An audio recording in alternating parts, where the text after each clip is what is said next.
dengan saya lagi, Ramayanti Alfian Rusid. Kali ini pembahasan Vedic yang saya ingin bahas adalah berkaitan dengan Raja Thailand yang bertahta sejak 13 Oktober 2016, yakni Maha Vajiralongkorn atau disebut juga Raja Rama 10. Oke. Ada beberapa hal yang ingin saya highlight terkait dengan Raja Rama 10. Saya lebih menyebutkannya Raja Rama 10 ya, jadi nggak terlalu panjang. Karena tadi kan namanya Maha Vajiralongkorn, masih ada lagi kepanjangan dari namanya. Kalau lihat dari Vedicnya, Raja Rama 10 ini ada Star Regulus. Star Regulus itu apa? Star Regulus ini berkaitan dengan kekuasaan, tata, kerajaan, kebangsawanan. Jadi memang Raja Rama 10 ini akhirnya bisa bertata setelah ayahnya mangkat, yakni Bhumibol di tahun 2016 juga.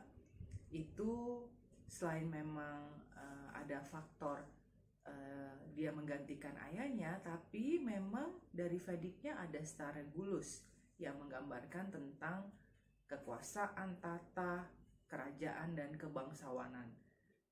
Di mana bisa dilihat di rasi Leo-nya ada planet, yakni planet Merkuri dengan derajatnya kurang lebih plus minus 3 gitu ya, dari 5 sampai 6 derajat. Itu gambarannya demikian. Kemudian dilihat juga dari Vedicnya, Raja Rama 10 ini memang orang yang berambisi. Jadi baginya kalau memiliki sesuatu karir ataupun kekuasaan atau kebangsawanan gitu ya, itu sama dengan big money gitu atau big gain ya.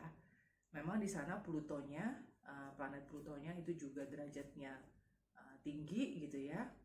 Itu juga mendukung untuk ambisinya dia untuk tetap bisa menduduki posisi yang tinggi atau yang puncak. Kemudian di rumah ke-10-nya berkaitan dengan karir, memang di sana ada planet Sun yang menggambarkan tentang pemerintahan, tentang institusi pemerintahan. Nah, Raja Rama 10 ini menjadi raja di Oktober 2016, tepatnya di 13 Oktober. Kemudian yang dilihat juga adalah waktu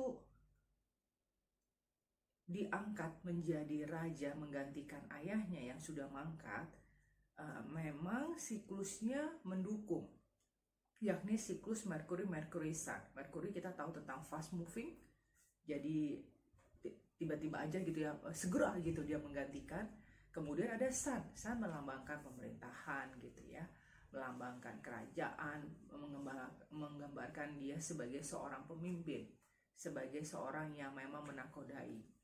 Kemudian kalau dikaitkan dengan siklusnya yang tadi saya sebutkan Merkuri tadi, itu kalau dilihat dari Vedicnya memang sudah tergambar bahwa bapaknya nanti bisa tiba-tiba sakit atau tiba-tiba kondisinya berubah gitu ya, walaupun nggak dibilang bahwa sampai dengan meninggal, tapi kondisinya tiba-tiba berubah dan akhirnya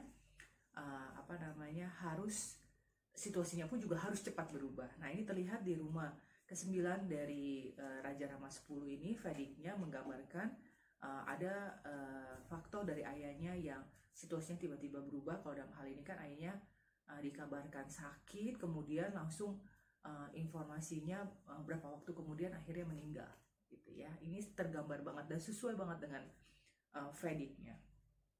Kemudian dari ascendennya, which is itu adalah Libra, memang tergambar Raja Rama 10 ini orangnya highly kompetitif. Orangnya juga disiplin luar biasa. Dia bisa manage dengan sangat-sangat baik. Ini juga align atau selaras dengan tadi ya, ambisinya dia yang terlihat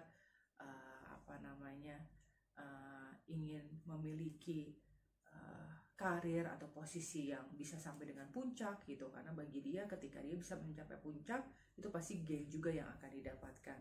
Nah, orangnya memang sangat-sangat kompetitif. Elemennya ascendennya itu adalah elemen udara, itu tergambar sekali. Kemudian kalau saya lihat lagi setelah mulai umur 36 tahun atau setelah umur 36 tahun dari Navamsa chart-nya, itu semakin menguatkan ketika di sana ada planet Sun di rumah ke-11. Planet Sun di rumah ke-10 dan rumah ke-11 itu bagus posisinya, dan kebetulan saya lihat di sini juga bukan debilitated tapi exalted. Nah, Sun ini ada di rumah ke-11, artinya apa? Gennya maha dahsyat. Jadi apa yang bisa dia dapatkan itu maha dahsyat, ya. Kemudian yang saya highlight juga adalah kaitannya dengan backdoor. Backdoor ini yang saya mau highlight bukan tentang expensesnya ya. Walaupun di sini juga terlihat setelah umur 36 tahun gitu, expensesnya akan banyak, tapi selalu ada aja. Iya, tadi Sun ada di rumah ke-11 ya, gennya maha dahsyat, jadi nggak perlu khawatir. Namun yang ingin saya highlight adalah Raja Rama 10 ini memiliki selir sampai dengan 20. Katanya mau nambah lagi. Ini tergambar di rumah ke-12-nya yang menggambarkan bukan hanya soal expense tapi juga soal backdoor. Di sana memang tergambar Messi gitu. Messi dalam arti kata ya berarti kan dia harus bagi nih gimana waktunya untuk memberikan perhatian bukan hanya terhadap permaisuri tetapi juga terhadap selir-selirnya tadi yang 20. Saya tidak menggambarkan lebih jauh tetapi sangat tergambar bagaimana backdoornya. Walaupun setelah umur 36 tahun backdoornya itu lebih ke arah ibadah yang mungkin memiliki kepercayaan tertentu sehingga dikaitkan antara backdoornya dengan ibadah. Demikian dari saya untuk menggambarkan perihal Vedic Raja Rama 10.